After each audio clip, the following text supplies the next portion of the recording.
Start us off, Carter. And welcome, ladies and gentlemen, to the highlight of our season for our show, Carter Drinks Seltzer. Today, Carter here. I'm Kevin.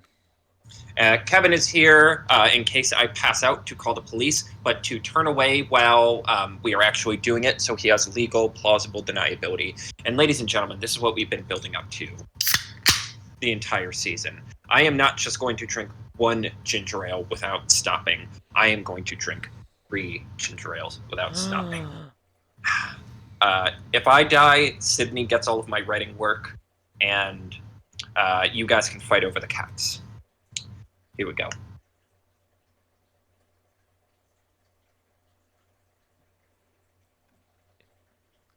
The crowd is hushed while he chugs. 1.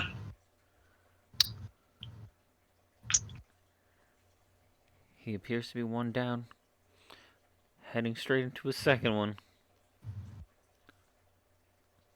2. 2 down. 3.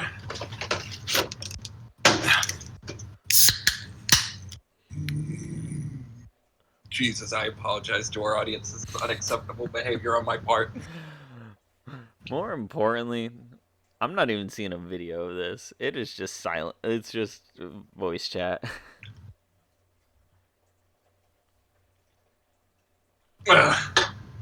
3. But actually, yes, thank you.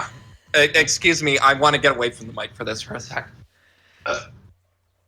But actually, it's Carter and Kevin explain. Yeah, right? I was expecting more. That was actually very calm. Yeah. But welcome to Carter and Kevin Explain Football. Carter here. I'm Kevin. And that's a lot of liquid real fast. Oh, yeah, all you right, really did that to yourself. Yep. And one of the reasons why I'm doing a borderline self-destructive bit is because, to be frank, we have been dragging this out. We have been avoiding talking about this for a whole... we took a week off just mostly because I didn't want to talk about these games. Sort of the doomsday scenario happened for the conference title, and now we are reaping the cost. Yeah, it was the worst combination. We really stepped in it, people. Like, after the first game, which was Baltimore versus Kansas City, I was like, all right, like, I still believe. I think, like, if we can work this out. It could be the Lions' last game of the season is also the first game of the season. Kind of baller. I can make something work with that. Yeah, that's emotionally compelling. And then we got the 49ers, and everybody got sad. Right. To give you a fun sense of... Yes. But yeah, if you want a sense of how we're feeling, our highs for the week are none. And I just added, young people can't be allowed to have this much power, but also old people for reasons unrelated to football. Which is my way of saying, 1, Brock Purdy, we let this happen. Brock Purdy is now going to be playing in a Super Bowl. And also, Patrick Mahomes has the chance to be a 3-time Super Bowl winner before he's 30. And both of those just seem simply unacceptable. It creates a disbalance in the universe that is simply unwarranted and uncalled for. Honestly, I can break down the games. You've probably heard 1,000 commentators talk about them, and we will probably be just kind of running through the main points. But I also wanted to just tell how we found out about the Detroit Lions game. So on Sundays, me and Kevin are in a D&D group I was hosting this week, although technically it wasn't D&D, it was a different game called Root. And I saw, as I'm wrapping up dinner, because fortunately they moved the game to 6 o'clock, that the Lions had a healthy lead going into half. So I thought, perfect, I don't even need to have the game on. I will just focus on the game, as in our game, not the football game. Excuse me for 1 second. Sorry yes, I don't want to ruin our audio. So again, 3 whole seltzers for people who listen to the episode after my bits. They were up 24-7 going into half.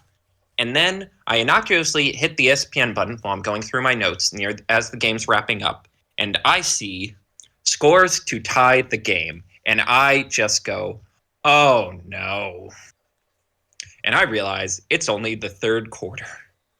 Um, yeah, so do you just want to briefly talk about what happened? All right, start us off. So the Kansas City Chiefs won 17-10. For a brief moment, it looked like it was going to be an absolute banger of a game. Yeah, Because we start out 3-and-out, then Travis Kelce 19-yard touchdown pass. Again, thanks, buddy, for basically doing workman's comp for half the regular season. My fantasy team was on the line. But, this is obviously more important. It's not like I've built a reputation about being really aggro in my fantasy league. Then never. Zay Flowers, never. 30-yard pass, truly one of the most incredible plays of the year. Oh, that was a gorgeous play. A level of Lamar razzle dazzle. And again, it's like Lamar got a lot of heat for this game, but at the end of the day, how many people can do that in this league? And the answer is maybe 4, possibly only 3. But and then Chiefs march back down, score again, and we're like, oh baby, this is going to be a football game. And then nothing happened for the rest of the game. Yeah. Which is to say, both the defenses just clamped down. And it really is amazing because, most of the game was 17-7. That's literally 10 points. That's not insurmountable, especially for an offense like the Ravens who score a lot. But it just felt impossible. I don't know how you felt, but... The longer it went, the more impossible it felt. Like, being down by 10 at halftime is like, all right, there's still plenty of room for things to happen. I was still optimistic at halftime. Right. The second half, though, there was only one set of points, and that was a field goal a by single Justin field goal. Tucker. And it was just to recap the drives from the second half, starting with the Chiefs: punt, punt, punt, punt, punt, fumble, punt, interception, punt, field goal, end of game. Yeah. Truly a defensive slobber knocker. But yeah, even going into half, I just had this creeping dread. And I think that is the thing about the Kansas City Chiefs now, especially this version of them that's less sexy and sling it across the yard, getting 400 passing yards a game, where it's more methodical and just kind of get enough of a lead that our defense can just pin its ears back and do what it does best, because we have a really good defensive line and a really good cover team. And there is just it's a combination of the team's less fun to watch, so it just feels like a slog, but also the dread of knowing that they somehow pull these games out of their asses every single time. Patrick Mahomes probably has taken the belt from LeBron James in terms of the... I'd like to cause an interruption. My challenge flag is on the field. Okay. I feel like this is not one of those games that he just pulled the win out of his ass because nobody scored the second half. I mean, that's not an out of your ass win. That if it was tied going to the fourth and then they scored 3 touchdowns out of nowhere, that's definitely pulling it out of his ass. I mean, I guess that's a fair argument. I see what you're getting at there. I guess my counter to that is in this game he had a couple he had 2 back-breaking runs of 7-ish yards to get first downs. That ridiculous throw to Marquez Valdes-Scantling, where he was literally falling down. The receiver was falling down, and it still lands perfectly in his hands to seal the game. I just mean they're always going to get the exact amount of plays they need to win the game. And I would argue he's taken the belt away from LeBron James of if he decides the game doesn't get to be fun anymore, you're just going to feel terrible the whole game. LeBron James, during his peak, mid-Heat career and those years on the Cavs where the teams, when the teams were either the best in the league or terrible and he was driving them, he would just go into this Zen mode during the playoffs where he was just a serial killer. One year, they were down 3-2 against the Celtics. He just goes on a heater for 2 games and leaves them shell-shocked. He swept the Raptors, prompting them to basically burn the house down, fire their coaching staff, basically, and pay ham over fist to get Kawhi Leonard to fix it. He killed the Pacers. Patrick Mahomes is entering that territory where, I guess they call him the Grim Reaper or whatever. But yeah, he has that energy of at some point he'll just do something during a game and you'll be like, I'm not having fun watching this anymore because I know what's going to happen. Yeah, it's he's definitely making his way there. I would say out of NFL teams now that Tom Brady's retired, he's definitely number one. Right. And as for, I mean, I guess we'll talk about the losers later. But what's sad is, like, the Ravens felt like they had control of the game for the entire Yeah, second half. Like, they were marching the ball downfield. I feel so bad for poor Zay Flowers, who, like, that was a made tough two one. incredible plays, and it was, like, a ticky-tack taunting call, which it's like, not beating the Chiefs get all the calls accusations. Because, Yeah, like, come on. You don't call that in a playoff game. I don't care the letter of the law. It's a stupid rule. And then, trying to make a play, diving for the pylon, and just gets it punched out like literally a perfect play by the defender. And now he has to sit with that for the rest of the offseason. Like, it is truly insane how few points they got from that. And also, I think, like, I don't know. A lot of people talked about how they only gave 6 carries to the running backs. But, like, I don't know. That's what a good team does to you. They psych you out and force you to play a kind of game. yeah, They force you to play a kind of game you didn't want to. Like, the Bills had trouble running the ball too, and we're only getting yards through sheer attrition. It's like, well, at some point, Josh Allen's just very big and can kind of just fall forward. yeah. Dude can fall forward and get 10 yards. Right. Um, like, I don't know. It's so funny that, like, the Lions had this impossible collapse, and yet this felt like the more devastating loss because it's just like you simultaneously weren't in it. It felt like you weren't in it for the entire second half, but at the same Yeah, time, it's like if you could just make the one play, it's the same thing that happened with the Bills, where it's like if you could just make that one play, you absolutely win this game, but something would keep happening.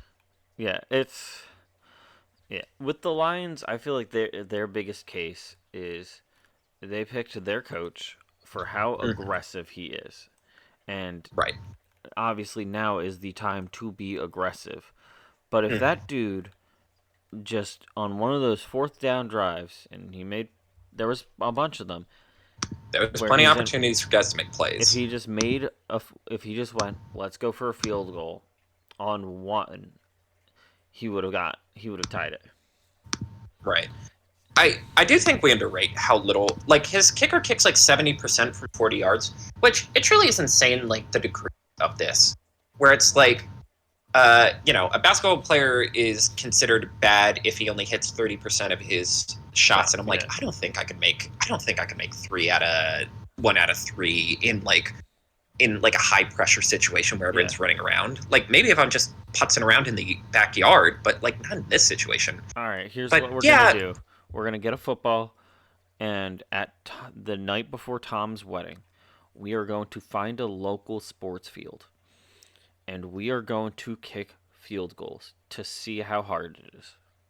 why don't we just go? He can drive to us for that, right? Or is he going to be like locked in for the wedding? I mean, he I'm doesn't assuming he's drink, gonna be so it's not locked going to be in. that problem. Oh no, it's he needs to DDS Carter. Um, I know. Jesus. we'll all be. No, because now my partner might come. I have to be like behave. I have to be gentlemanly. Boo. I have to be at least a little confident. You're already married. You don't have to worry about these things. God, we're doing a fucking Tim Allen bit here. This is how little we want to talk about these games, people. Side tangent. Out of like the professional sports, what do you think you get? Scoring a touchdown, scoring a basket in a game, hitting a home run, scoring Ooh. a hockey goal, soccer goal. Which one do you think you could actually do, Oh like damn. reasonably? I was Uh, just trashing my under. basketball ability, Yeah. but I feel like scoring a basketball would be the easiest for me, just because it's You. like the problem with other sports is the speed just becomes so much more intense, and that's true about Yeah. basketball. But like the circumstances don't change as much. Yeah. Where it's like if you can just get open, like if someone Yeah. You drives get. really well to the basket and kicks out, I'm like, well, I've made that shot before. It's the same Yeah. size ball, it's the same size hoop. I think basketball is the right option. Well, first off, I've never been a big soccer player. Like I played when I was little. I've played with the friends, Right, but I've never been like in a legitimate league. So that's right. I can't in pass or shoot. I can only dribble. yeah, that's out. My ability for hockey kind of stems with like my lacrosse ability, which is similar to yours, where we were both very defense oriented people. Right. Oh, And I didn't think about lacrosse. yeah, I mean, I still don't trust myself with it. I trust myself to hit somebody and knock them Right. down. Um, Okay, actually, scoring a lacrosse goal, I feel like I could do, but like it would take a lot of work. I'd have to no, get multiple shots at it. yeah. When I my last couple of seasons of lacrosse when I played defense, I was exclusively support. Mm. I never overstepped my boundary, but I did cause some ruckus and did cause some hits, but I never overstepped it. Like Right. if I was making it close to the midfield line, I would just yeet it. Um, Right. See, here's the other question. Is it my ability to hit a home run, or is it my ability to hit a home run from an MLB pitcher? Because I feel like that's two different questions. I'm saying in like a professional context, Oh, because like if you're just going against people your skill level, this suddenly becomes a lot easier on yeah, all fronts. yeah. I can't get. Um, there's no chance in hell I can hit a 90-mile-per-hour fastball. Oh, not I. Yeah, I couldn't hit a regular speed pitch. Yeah. Um, yeah. It would have to be basketball, and just hoping you get lucky on like a solid block or pass or something. Right. Because it's like I might be able to wing it if my team throws me in a brotherly shove situation, or I'm shattering all of my bones. we pull some form of dupe. But I can't score against these guys. These dudes look like they can use me as a toothpick. Jesus. Put me back Yes. with the punter. All right. You know what? I'm glad we're both realistic about our athletic ability, at least, because it's like one thing to just Yeah. talk like gab about sports all day, but like it's another thing to be realistic and honest about. Like, no, I could not gain a yard in football. I would Yeah. get turned into paste before the ball even was like before I was even able to clamp down on the ball. Yeah. No. But uh, anyway, the Lions and the 49ers, I guess. Yeah, that if they just fucking went for one field goal in the second Yeah. half, they would have won. It is a shame because like that first half was beautiful Baller. football. Like it was everything you would want to see from the like it was the proof of concept of like why we'd want to see them in a Super Bowl. Yeah. Because a combination of having two guys capable of running for 100 yards, like 2 to 3 guys capable of catching passes for 100 yards. Mhm. Jameson Williams finally finding his place on this offense as just like gadget play extraordinaire. And you know, Jared Goff, even though his numbers weren't that flashy, he had like 273 and a touchdown. He was pretty good this game. And like at the end of the day, this game was not his fault. And yeah, it really was. You know, I'm like at the end of the day, for me, I'm like, I was fine with the aggressiveness just because I'm like, look, one of them was a drop pass, one of them was a freak thing. And like, you know, the worst thing you can do is change who you are in like higher stakes circumstances. But the one that I will get them on is where they played it too safe. Their final drive of the first half, 17 play, 68-yard drive, truly felt just like the backbreaker. I don't even. Yeah. They had like only 2 first downs that whole, like 3 first downs that whole thing. They get to 4th and goal on the 3, and they decide to just, you know, kick the field goal. You don't want to give momentum to the other team. But my attitude is, if you're going against a team who's favorite, who's considered much more talented than you just have to assume they are going to get momentum back for the rest of the game. And you just have to go for the dagger. You just have to kill them. Because if they scored there, they might bench Brock Purdy at that point. Yeah. Because he had been playing rough. He threw one horrific interception. He just looked very rattled. And then the backbreaker just came at the start of the second half where it was it Ayuk who caught it? But it was like a bomb deep downfield for 51 yards. Yes. Where I swear to God, I thought it was offensive pass interference. I don't think the the defender clearly had to slow down to catch it. Yeah, no, there was something. I think, for the lack of a better word, there was something hinky about the play. But yeah, it just like if I'd saw that play live, I would have like. If I had bets on the Lions, I would have seen if I could get them pulled or something, because that's like once that stuff starts happening, that's when like momentum becomes a real thing.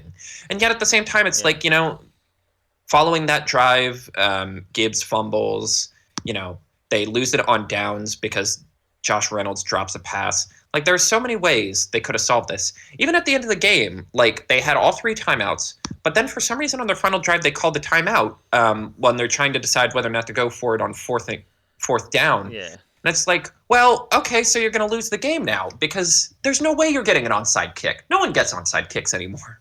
Yeah. Just brutal. I mean, look, at the end of the day, the 49ers, sans one weird hiccup during the season and that Baltimore game, have been a buzzsaw all year. It kind of felt like the inevitable outcome, even if we don't want to admit it. Even if we're hoping someone would give us an out. Yeah, it was. It's the worst case scenario, and Yeah. usually like after like even after some of the other weeks, Carter and I are just like, all right, like we're in like Monday night game ends. We're like, let's talk football. When do we want to do this? This time, Right. We're like mapping it out. yeah, we map it out very quickly, and then this time we were just kind of like, so Kevin's Road to WrestleMania is a series that's also happening. You want to Yeah, we'll focus do on that that, Thursday. and then everything else is like we'll get to it. Yeah, truly. I was like, you want to start Carter Explains musical theater? You Yeah. want to. But Um, another high we have, um, I just put this in now because I just thought of it / remembered it. There's some pretty big coaches sticks for Detroit and Houston. yes, for Detroit, Ben Johnson decided he will Johnson. not go to a head coaching position and will Yeah. stay with the Detroit Lions offensive coordinator. Which And who from is Houston? huge, Yes, because that's people. Yeah, people are genuinely blindsided by this. Like all these people are talking about it, like him going to Washington was effectively a done deal. Yeah. Like it was just whenever his season ended. it, and it was also one of those ones that is just like almost every single, like team that needed a head coach was it either at least considering requesting him for an interview easily because the Lions defense looked amazing this season. There were some games that looked worse than others, but they looked amazing. Oh yeah. And he just outright says, like, as it's like, oh, Ben Johnson to Washington, just goes, I'm going to stick with this team. These guys Right. are so close. I'm going to stick with it. That is terrifying. Right. I was a guy who was like, sell your line stock because we've seen what happens with the Eagles. We saw what happens when a vibes coach has to replace his coordinators. And if you don't pick the right guys, the whole thing caves in on itself. Yes. But it was like, that was a huge stay. Mm-hmm. Yeah, and it's also like I get it because it's like, look, at the end of the day, there's a lot of appealing stuff about Washington. Like they have a decent set of offensive skill players. They have a high draft pick for a quarterback, but at the same time, it's like, okay, maybe that will work out. But what do I know that will work out? Yeah. Like, you look down the list of people who need coaches, and it's like, does any of these guarantee me a shot at a Super Bowl? Do any of these guarantee me high success? And it's like, look, Yeah. a lot of people don't, a lot of people get one chance to be a head coach and then never get one again. If I'm him, I'm like, I will wait and pick the exact right thing. Otherwise, I'm keeping my family like put, making a lot of money, and also just getting to coach one of the best offenses in the league with all of its skill position players still under contract. Yeah. Now I think a great decision by him, honestly. It's a very good decision, and they don't have the easiest division schedule. I feel like this has also had to be a factor is when you get your division schedule, like your schedules out, and it's just like all right, let's see what I can work with. And they have not a super easy one, but it's like they have their own division of the NFC North. Then they have the NFC West as other teams they're playing against. Which is like, that's a 50-50 like group, and especially how they happened last year, like with the Rams and stuff. That's something not to sleep on. Plus, they play the 49ers again, so that's going to be rematch city. And then they also yeah, have... that was... I was going to say, my big note from Detroit was just run it back, baby, because like they actually can run it back. They have one more year of this window, I think. Yeah. And then, you have to make a couple complicated decisions. But they also have a new, the newly doing decently well NFC or AFC South as some of their opponents. That's interesting. And then the oddballs, like the random off ones that they just throw in there, is Tampa, Buffalo, and Dallas. So this is like a lot of difficult, like pretty difficult teams, but you can make a damn good name for yourself with that. Mhm. And as for the Texans, who did they bring back again? So, Bobby Slowick, their offensive coordinator, was one of those people that was up for some Oh, jobs, yes. um, like starting jobs. I don't remember if their DC was being offered, but another big one that I saw his name running through around, where is he? Gerard Johnson, their quarterback coach. Because I've seen a couple of teams looking out for him for the OC position. Mm. And I know he had a couple of interviews and he decided he is going to stay with CJ, which look how well those two turned around. Like, dude knew what he was doing when he was coaching CJ. It was pretty Right. clear. Like, Yeah. talent aside. So I am. them running it back is kind of terrifying. Yeah, I'm curious. Like, I don't know. As I look at it, I realize how like flawed and clunky this whole process is. Where it's like, these teams fire their coaches early, sometimes during the season to get a head start on hiring. But so many of the best candidates are still in the playoffs, Yeah. and then it's like, Washington put all of its chips in getting Ben Johnson, and then he didn't. He didn't agree, so they had to just pick someone. They had to pick Dan Quinn, and like, obviously Dan Quinn looked like a much better candidate for the playoffs, but it's like clearly that wasn't their pick, and that screwed over Eric Bieniemy, who's now jobless. And I'm like, would a lot of teams who committed to offensive coordinators like change their attitude if they knew Eric Bieniemy was going to? I mean, I look at the Bills and I'm like, would you really have committed to the pretty good Joe Brady job if you could have gotten this guy or Meanwhile, we also Bill Belichick and Mike Vrabel didn't get hired. I'm slightly surprised by Belichick, but also like with how the last few Patriot seasons have been, I can understand why he wasn't given it like right away. But Vrabel not having a job? Right. Because I've read some things that say like a lot of owners were turned off by his personality, and like in general, I do think we underrate like so many teams are now owned by like either not younger guys, but sort of like billionaire hedge fund guys who like love being in control and feeling like it's their call, and probably don't like a a football guy coming in and telling them what to do. But like, I it's just a little hard to believe for me, just in terms of like, yes, but we've seen this for both of these coaches. We've seen them make a lot with a little, and like succeed. I just really think, I don't know. I guess for me, it's like, especially for a team like Washington that doesn't really have an established culture, why not just bring someone who's instant culture? Why settle for theoretical coaches? I guess. Yeah. Although honestly, the only hire that I love, I guess I like Harbaugh to the Chargers. That's fine, though he's bringing in the old offensive coordinator from the Ravens, and I'm like, God damn it, no! The whole point is you need to throw more. Yeah. Fuck. I really do like Mike McDaniel to the Seahawks because that defense was kind of underrated because they were in the same division as the louder Cleveland Browns. Yeah. And I think in terms of like, look, can you just trust that? Between like multiple good wide receivers and Geno Smith, you can make a competent offense and then finally figure out the defense. But otherwise, yeah, it was a really weird cycle in terms of hires. It feels like everyone is kind of scrambling, kind of just settling for whoever they could get. I don't know. I don't want to be an asshole toward all of these guys because they all deserve their jobs. Bill will be fine. He'll go on TV until someone decides, no, we really just need a splash. And Vrabel will get another coaching job a head coaching job whenever another one comes available. Oh, yeah. But I'm sure next circuit and of more than 3 teams, which is probably going to be the end of next season, he'll get offered something. Right. As for the lows, everything. I guess we kind of talked about the outlook for the Lions going forward.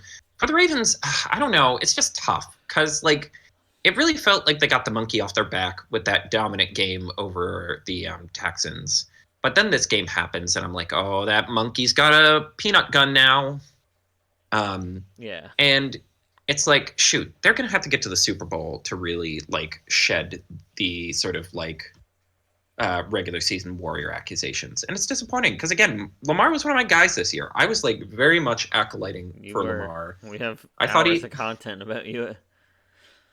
and yeah, he just, and I don't even, again, I don't think this game was all his fault, but he wasn't great. He was, he made mistakes. He tried to, he pulled a couple plays out of his butt, like the time a pass got deflected and he managed to catch it and run it for like 12 yards. But like, yeah, it just felt like, again, he was just one big play short of what he needed. And again, because so much of this game is pivoted toward quarterbacks, he gets the brunt of it. Like, I actually weirdly think like we don't, you know. And while I'm willing to chalk some of this game up to like a brand new offense getting out schemed by a veteran defensive coordinator, I do think we don't talk enough about the fact that the other Harbaugh brother has been here for how long, and they haven't had prolonged playoff success for how Yeah. long. Like, I do think it might be worth at least, I don't know. Again, I don't want to be too blow it up because they just finally got a real NFL offense and like now just need to keep building on it. But like, it might be worth having some conversations. Yeah, I feel like they made enough of a case for themselves with how dominant they were this season Yeah. that it's just like, you know what? Let's let it slide a little bit. Like they can afford. Yeah. Right. It is tough because it feels like the first year of something, but at the same time, it's like, damn it, if there was going to be a year, why not the year where the Chiefs are really kind of mediocre? Yeah. There's only one team that scored more points than them in the entire conference. Really. Yes, Well, see, that's someone pointed out they've never won when they're down a certain amount of points. And I do think that's like kind of a secret skill. It's one of the reasons why the Bills, I'm like, if they could ever just get past the Chiefs, they might win the Super Bowl, even though there are teams more talented than them. Just because they've had to be forged in the fires of Yeah. chaos and incompetence for so long that it doesn't really bother them as much. That it's like, oh, we're down 11. All right, we'll figure this out. Somehow we'll pull off some bullshit and get back in this game. That's what we do. Yep. All right. Oy vey. You want to get into our Uh, notes? Yes. So we can stop I talking feel about like these we guys? said enough about those games. Yeah, we talked about those games way long ago than I intended to. So let's Yeah. let's get into it. All right. Notes. So first off, recently announced the Philadelphia Eagles opening game of the season is going to be played in Brazil. That's kind of insane. I just it's so weird to think about like It's now their weird. games. Well, It's I guess weird we've that had it games in is the South America before. opener, too. Right? And is it the first game in Brazil? Do we know that? I know we've had games in Mexico City. I don't think we've had games in Brazil. Yeah, which is like obviously not no opponent released yet, but what did in like why the I'm first more game? curious like why they just announced it now. Is this Laurie trying to like get the heat off of like the season? Or Yeah, distract us from Joel Embiid's injury? no idea. Um, Um, yeah, no, it's curious. I don't know. I guess I get a bit prickly when a team loses a home game for this, but like, and then also that it's on a Friday. I like we accepted yeah, Thursday night football. Don't push it. yeah, and it could go either really well or really bad depending on who they pick because the Eagles have their own division, so NFC East, which not terrible choices with like honestly, if you want to start off the season with Eagles, Cowboys, and Brazil, Hmm. that could be a good showing. They Right. also have the AFC North. I think the Eagles are technically considered the home team, which is why they announced it. So their opponents is their own division. Hmm. The Cleveland Browns, Green Bay Packers, those two are kind of notable teams. Jacksonville, everyone knows Jacksonville loves to travel. And then Pittsburgh, which I don't understand why they would put Pittsburgh versus Philadelphia in Brazil. It's literally Yeah, that with doesn't feel like state a good idea. warfare. And then the Falcons and Panthers. Hmm. I guess the question is, do you want this to be a marquee? Like, because like there was so much talk before with Yeah. the London games that we weren't sending our best. We were just sending a game because we didn't want to waste a marquee Yes. game on it. Are we applying that same logic to Brazil? Because then I'm like, just dump one of the NFC South teams in there. I Jaguars would be interesting yeah. in terms of two like kind of underperforming teams. Yeah, my mentality is that because it's potentially the first game of Brazil, we do not want to look into it because that's far too much work. Um, that and it's the opening game of the season. I feel like you want to go kind of hard, or opening game of the Eagle season. Yeah, they'll still be the Thursday game with the Super Bowl champ. Also, this is Yeah. the first Brazil game. Okay, it is the first Brazil game. I feel like you want to go out kind of guns blazing. If you want to look at like divisional matchups, Cowboys is an easy one because they're the rivals and also been known to be a decent team. But the Giants are one of those teams that have a huge name for themselves. Right. Those guys and the Packers are two big name teams. The Packers would be a tempting one. And then other options would be like, I would say Jacksonville versus and Cleveland, where it's just like, all right, these teams, that's maybe not your marquee game, but it's just like, this is gonna be a decent game. This is gonna be fun. Mhm. And then it's the other guys, like, God, please don't play Washington. That's gonna be like, that's like, I'm looking for like from like an exclusively like ticket selling point of view, and obviously the aspect of anybody in that area is going to go to that game because NFL hasn't been there yet. But for more of a like not storyline, but like it's just like it's like what do you think would sell at the stadium faster? Philadelphia Eagles versus the Dallas Cowboys or the Green Bay Packers, or the Philadelphia Eagles versus the worst team of the last year, Carolina Panthers. Right. Like unless if the Panthers do some witchcraft and get like the first 10 picks of the draft, it's not like that's not a worth it team. That would be kind of cool. If, Jesus, what would you have to pay for all that? David Tepper just starts giving other owners money on just unmarked crypto assets. That'd be funny. Yeah, no, I am curious. I guess I like this more in terms of actually keeping it in American time zones than like what they've been doing with the London games, I suppose. Yeah. But we'll see. I really like your question of the week this week. Yeah. So, question of the week: which two non-playoff teams? So, if they made the playoffs, they are not in consideration. Would have made for a better Super L. All right. Do you have one for this? I kind of didn't really put in much effort into it. I just thought of it, and I haven't actually like considered all my options yet. Jokingly, I want to say Tommy DeVito and the New York Giants, but sincerely, I would say Seattle Seahawks versus Indianapolis Colts. Interesting. But this isn't an alt scenario. Well, Gardner Minshew would be, but like I feel like this would be an alt scenario where anything for the entire year, because it would be like one of the all-time. It would be like one of the most exciting prospects to ever come out of the draft in terms of just like going up against Geno Smith, who's this guy who has just like hung around and finally gotten his chance to himself. I think they're both like, you know, Seahawks are a famous fan base, but I feel like the Colts are underrated as a fan base too. Yeah. They've had to slog through a lot of like struggle and heartbreak in between Peyton Manning and the brief moments of Andrew Luck and this weird period. Like, if you're a Colts fan who suffered through like Matt Ryan, Carson Wentz, and Philip Rivers, you've earned this. Yeah, you've earned those battle scars. Like, how did we go? we somehow lucked into another generation quarterback, and then we screwed it up so badly he retired.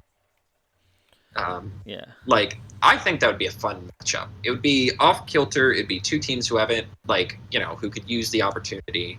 I'm all in on that. Yeah. I like Seahawks. I like that. Mm.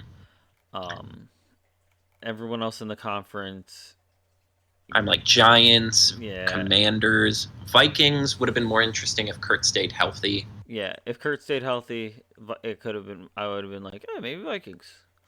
Right. Nobody from the South. Seahawks seems like the most logical choice. I will disagree though.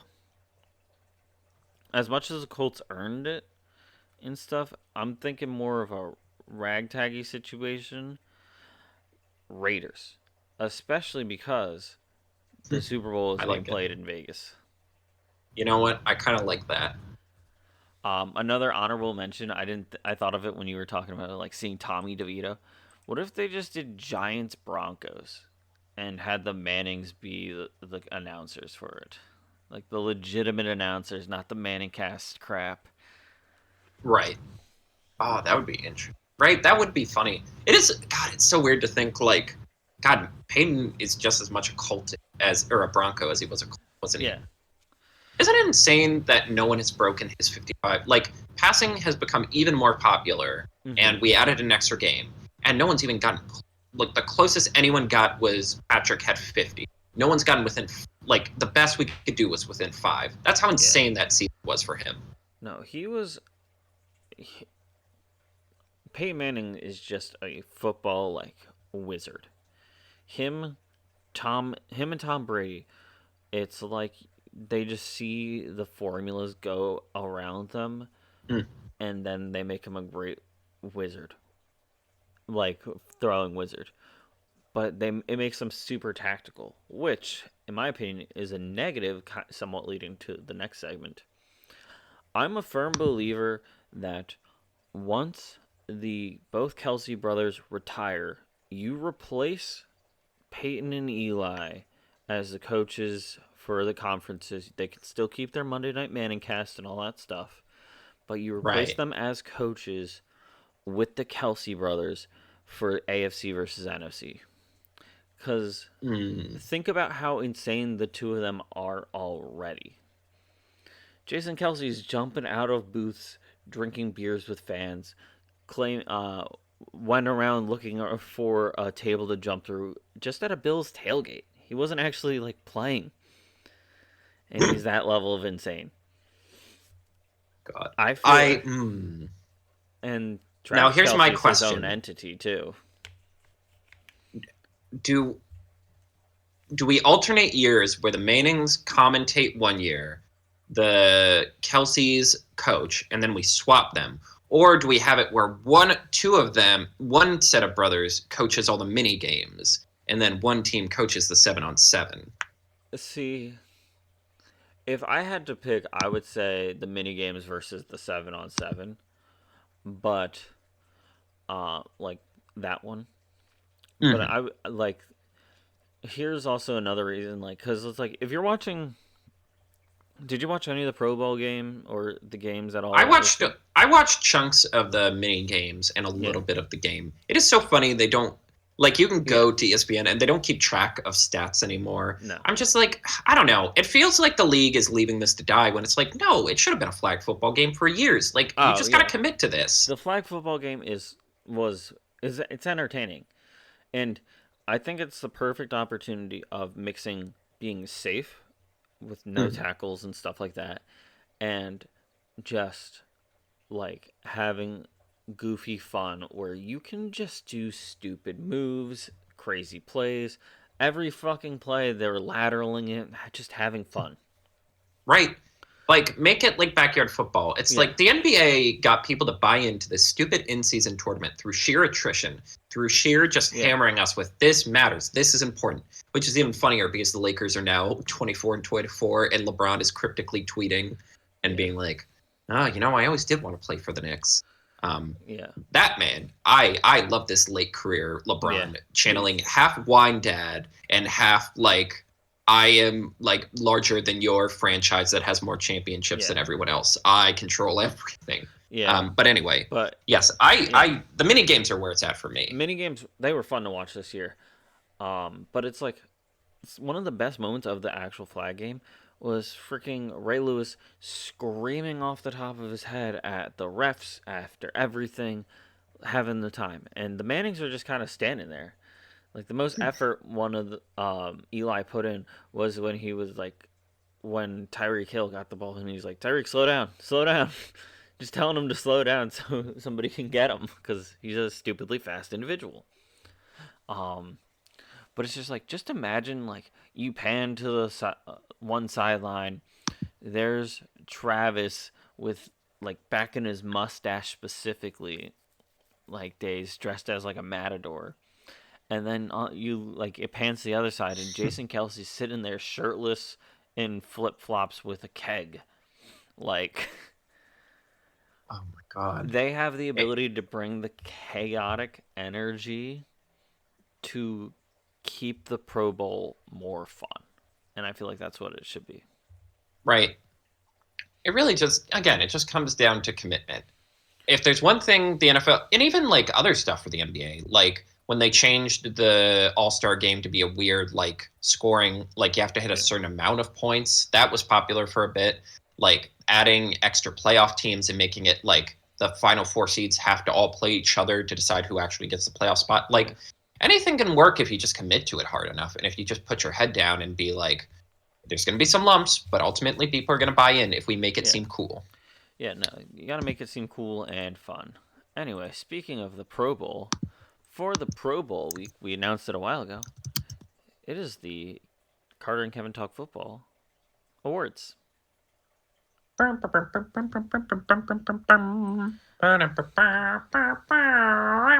So we have a couple awards. Some are clear which ones, and then some. I just saw one of your answers. Some are like just like we might need to explain the title. Right, Um, right. so right off the bat, Rookie of the Year. There's only one right answer. Yeah, we kind of just accepted this. It's CJ Stroud, It's CJ everybody. Stroud. Kid turned around a three three win, 16 losses. No, a bunch of losses and a tie team into pushing into the divisional round and kind of giving a run They, for their money a little bit, but all the they won booze more caught up. games this year than the last 3 years combined. That's kind of Exhibit A. That's yeah, Truly, a franchise that went through like three coaches in the last 3 years. yeah, Truly rudderless ship. And like, I honestly feel like stats are irrelevant, but at the same time, he had over 4,000 yards, yeah, 23 touchdowns, and 5 interceptions. Like, he was on pace to absolutely shatter every single rookie passing record. He had to miss 2 games for a concussion. yeah. And honestly, I would have argued that if he had played all the games and their path to the playoffs was a little easier, I think he would have gotten MVP votes, or at least been in consideration for the finalists. Oh, absolutely. I think because he was a rookie, he didn't get as many as he would deserve. Mhm. Um, Also, for context on the like for clicking aside from standings to players on the NFL tab on Google, he's number 5 on the like the fifth player listed. Patrick Mahomes, Travis Kelsey, Brock Purdy, and Lamar are the only 4 people in front of him for like being first. He's In right in terms of front of. searches. I guess searches or I don't know, but it's just how it lines up on my screen. Hmm. Yes. But because that one was really obvious, we also decided to add our own individual contributions. Mine is going to be a little off kilter one. I really wanted to do a defender, but the pool of defensive choices were tough. Jalen Carter ultimately kind of stalled out at the end of the game, too much for my taste. So I went with Zay Flowers. And a part of it is like, I don't know. We shouldn't be defined by, like, I know that was a tough game for him in the Yeah. conference finals, but we shouldn't let, again, you don't want to put a rookie in that situation. Let's not let one bad game define what was a really, really strong season. In terms of, like, a wide receiver class that was dense with talent, but not overwhelmed Like, this wasn't like the Devontae Smith, Jalen Waddle, or Chase one where it's like 3 full instant pro caliber studs. It was a lot of guys who have a lot of upside. And he was kind of the best of the bunch in terms of the first round picks. Yeah. And for me, he kind of represents what finally went right for the Baltimore Ravens in terms of like, see, if you could just get young, talented wide receivers and spread the field out, truly combined one of the most electric open field quarterbacks of all with an absolutely electric wide receiver who just does silly things when he's in the open. It's magic. And he had some of the most electric plays of the year. So I feel like, it was worth awarding him for that. Yeah. You're not wrong. Zay Flowers, he showed up and great pickup for the Ravens this year as a rookie. I went with Puka Nacua. Right. I did have to qualify first round wide receivers because, there's an obvious pick for best receiver of the year. Also shattering most of the wide receiver rookie records. Shattered 106 catches. Yeah. Yards. Yeah, shattered an insane amount of records. Plus, in the Pro Bowl when they played Madden, which is a legitimate thing, they showed highlights of it. He fucking killed it, and he won the best catch contest, I believe. Yeah, right. He did. Like, if one of the stories of the year was the LA Rams being a very surprise and having a lot of like spunk, it's represented by like a late round guy just kind of like putting in the work. Again, the stories were like he was showing up for those meetings between Kupp and Matthew Stafford. Like, yeah, he didn't have to be the there, vibes, but he put the like the vibes, right? Yeah, and now like it's truly a 0 to hero situation with. Suddenly, they look like they could be contending again after just one fallow. Yeah. Do we know which one he was? I'm trying to see when he was. Yeah, he was selected in the 5th round. So that is a lot of teams. That's every team at least passed up on him. Mm-hmm. But his senior year stats weren't. It was all right. It wasn't amazing. It wasn't as good as like his previous year, but it was still like good stats. And it's just like, dude made it way too far down that list. So they got him for a steal. All right. This award, offered by local fan Tom, he suggested it. The Stage Hazard Award. Which field do we think was the worst? And I'm going with MetLife. MetLife took kind of out the obvious a pick. lot of people this year. Yes. There's no better sort of beginning and end to this football. The opening game at MetLife, Aaron Rodgers getting 4 plays in, Achilles tendon snap. Oh my god. And then at the end of the year, as the Super Bowl approaches, announcing the World Cup final will be held at MetLife Stadium. Yeah, what a which is funny on like 12 tiers, honestly. It's man, that is just comedy. I cannot wait for Europeans to find out about our car dependency. Although to be fair, like you can't build stuff in the middle. It's like a flood, like it's a plain. Yeah, it's like a flood marsh. If you built stuff there, like there'd be nowhere for the water to go, and it would be a disaster for New York. But yeah, I truly like. It's like in a classic case of America refusing to solve problems, this turf that has terrorized football players this season will now also destroy all of international soccer. If I know my World Cup correctly, which I don't 100% know, they have to replace it with grass. Oh, really? I believe all World Cup games have to be played on grass. Although that's kind of even funnier because it's like it'll just make the discourse crazy. Yeah. Yeah, so my pick was all international fields. Maybe I'm just a bitter little Betsy because, Bill's season basically collapsed the minute they got to London. But this kind of just felt like the international experiment kind of coming to a head in terms of like where they're in or we're out. And I just feel very out in terms of like it's nice to see how big an audience we can get for these games, but at the same time, it's like we're either again not sending our best, we're sending like the Patriots like to Germany to embarrass themselves. You know, Bailey Zappi throws a double fake spike pick into triple coverage. Or like the time zone thing becomes like we're seeing the consequences of having a team over there for 2 weeks. Like it just feels like the pieces aren't there, and I'm just starting to question whether or not sending teams to Europe is just complete folly. I'm willing to try Brazil. I'm willing to try Mexico City, but I think the idea, the dream of having a conference or a division in Europe just seems like it was doomed to fail. Mm-hmm. Next award. Yeah. Best opening bits by me. Yeah, best Carter opening bits, which is kind of like that is a fun little category. And I really should have written all these down. Yeah. I went with one of my favorites. It's a Carter classic, Santa Claus Breaking In. I don't know. The problem is I don't know if it was not hacked, but like if it was one of the glitched episodes. But Santa Claus and Carter typically have a. We have a messy relationship. Yeah, I didn't know what to call it, but you guys are not on the best of terms. So the fact of him breaking to your house every Christmas season, as also heard on the Disney Desk, kind of insane. Yeah, I don't know why I keep living here. I could just move.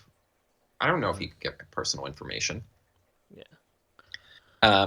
My personal favorite was the Jump Scare podcast. I believe it went, and you're listening to an episode of the Jump Scare podcast. I just think that's a very silly idea, and I'm like, out of all these stupid ideas I've come up with, I'm like, this is the one I would actually want to do. Just talk about like indie horror games and like mid-budget horror films, and just be like how the jump scare swept the nation. I believe the really bit was we were having discourse about the Five Nights at Freddy's movie. Probably. Yes, it's really where I fully leaned into it basically being Stefan from SNL, where it's like, this week's hottest club is stand away from the closing door, please. Yeah, I feel that was another good bit. There's like, if we ever that did, seltzer if we one's were still doing, hurting me. Yeah, starting off real hot with that one too. But if there was if we ever did a video like version of this, there would have to be like a compilation of just all of your bits of the season. You know, the committee's all up here.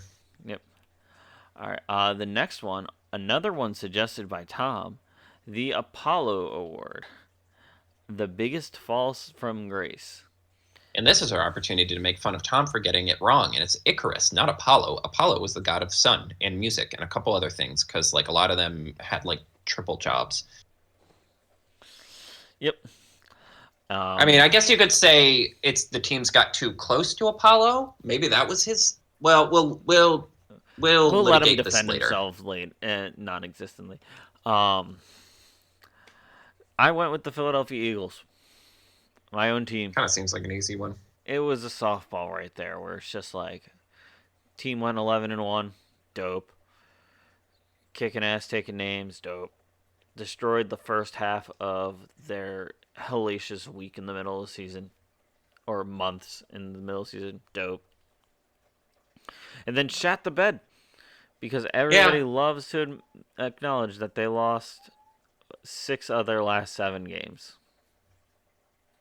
I think the reason why they feel the most qualified for this award is it truly was just one thing went wrong. Like, the 49ers game, you could just chalk it up to, like, look, any given Sunday, 2 really good teams can go up against each other, and you can just get punched square in the jaw and just not get up.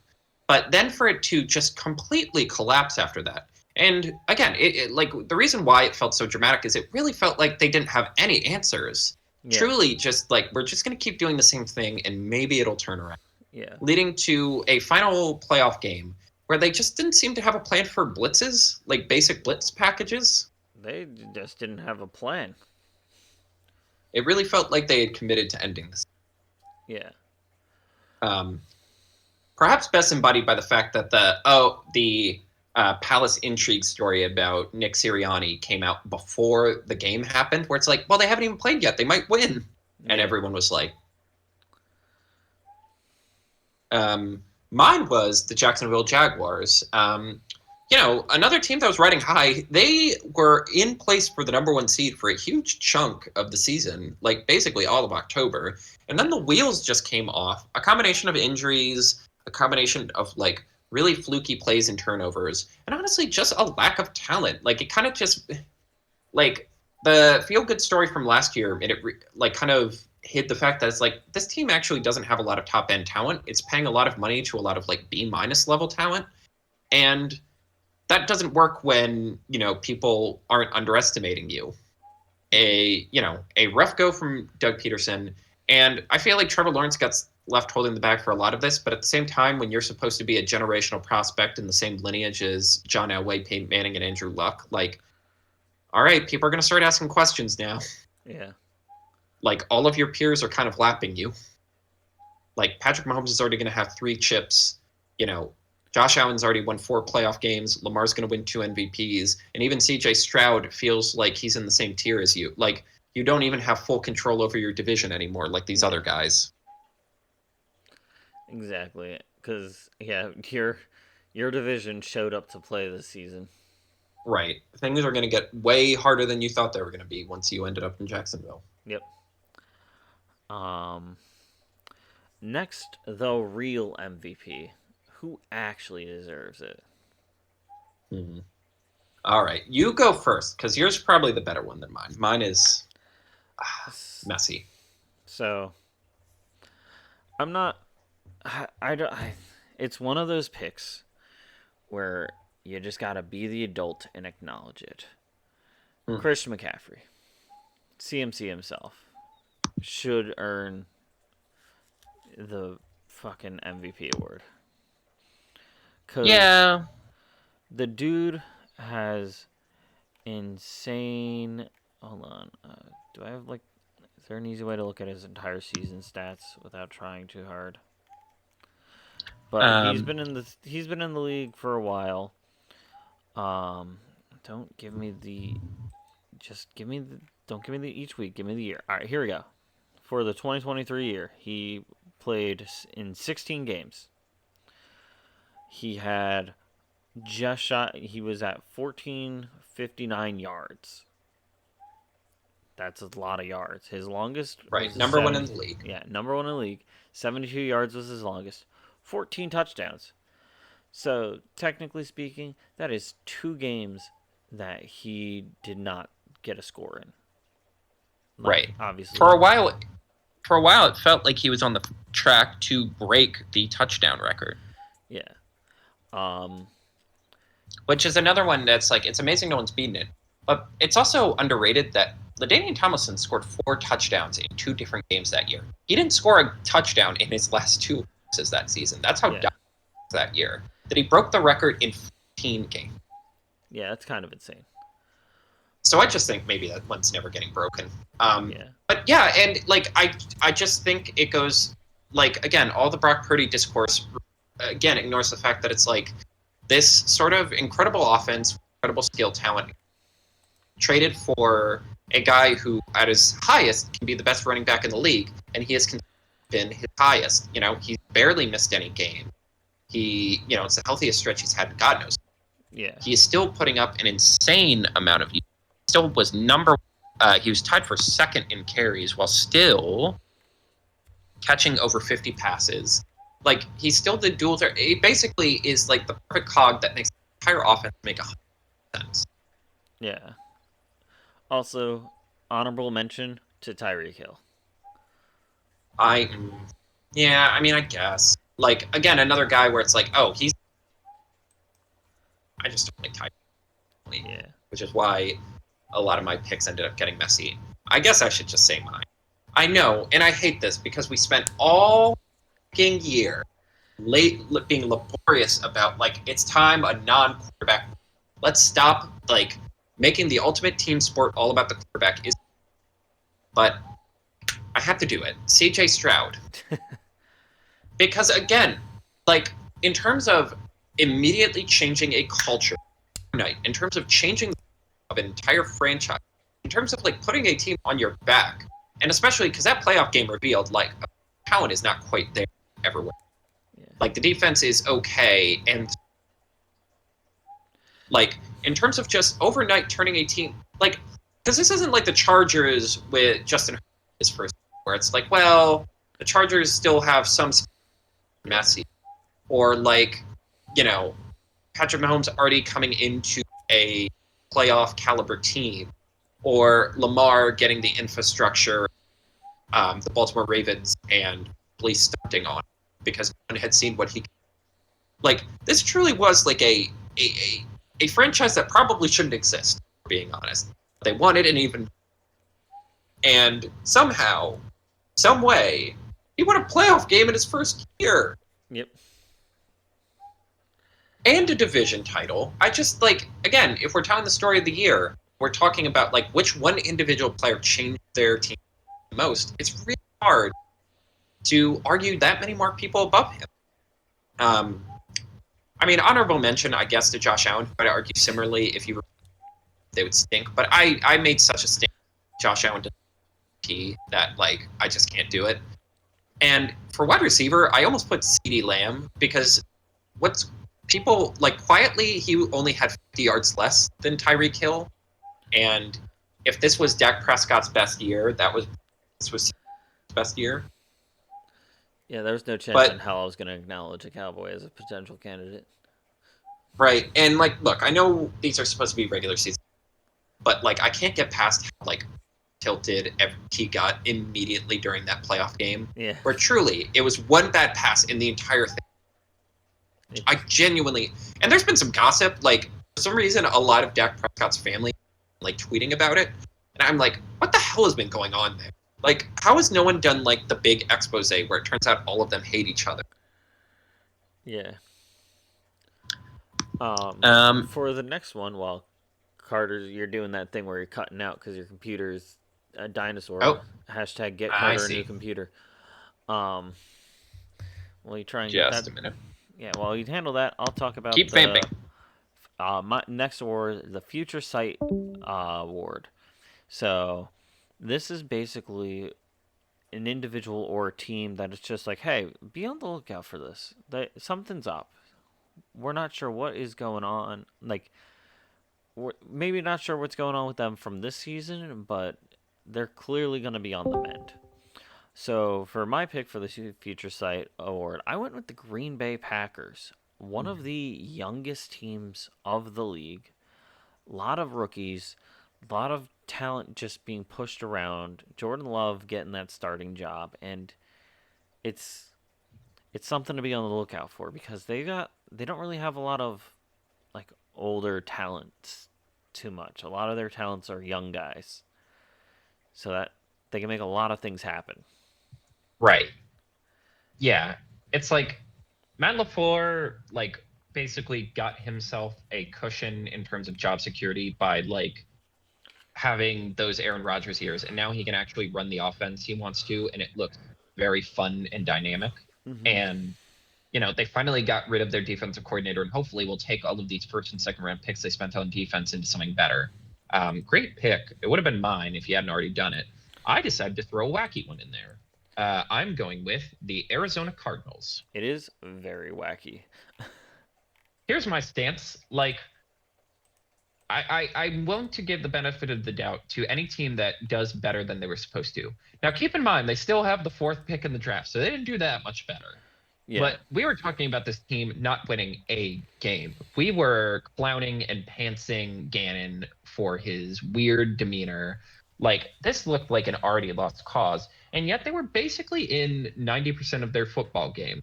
They gave the Ravens a run for their money. They beat the Eagles.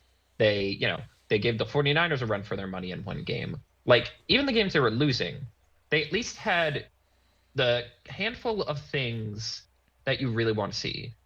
Mm-hmm. Skill position guy, a handful of skill position guys who can carry the team.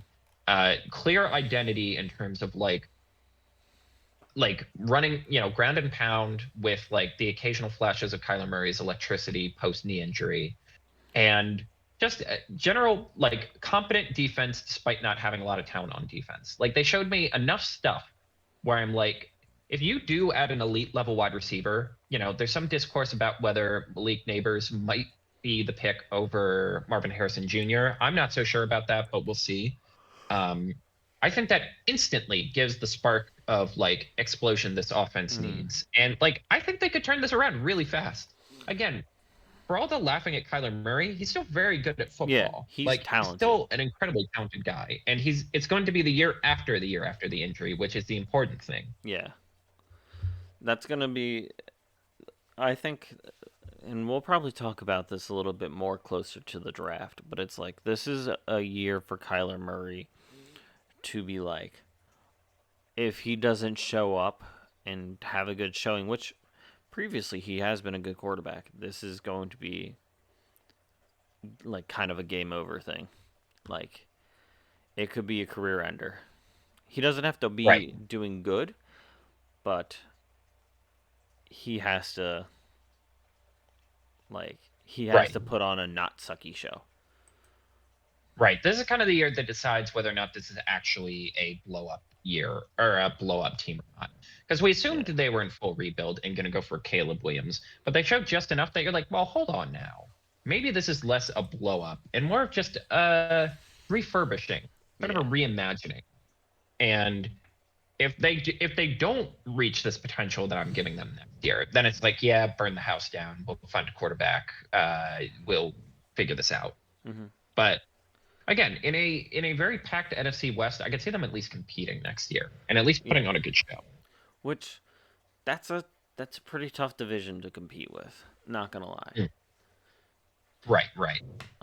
Before we get on to our last award, do we have any final thoughts about the Super Bowl next week or anything like that? I don't want to end on us being bummers about the Super Bowl.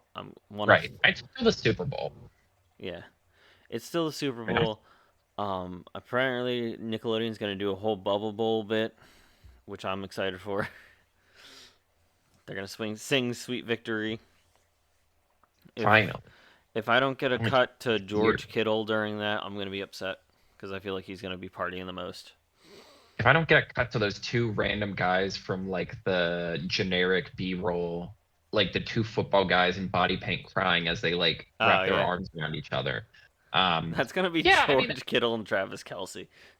It's going to be them. I mean, at the end of the day, it was probably the right two teams. Like the Chiefs were the third seed, but like, Baltimore, they haven't had to prove themselves at that level yet. And the Bills were the second seed, but were a clunky, chaotic mess all year. And it's like, until the Chiefs are dead and buried, don't count them out. And that just proved positive this year. And the 49ers were the number one seed. They were consistently just the hammer of Thor coming down on people. And it's not as if the Super Bowl doesn't have interesting narratives. It has plenty of interesting narratives. Patrick Mahomes could be on an unprecedented streak of winning to start his career. Brock Purdy could cause a discourse supernova that consumes the entire planet.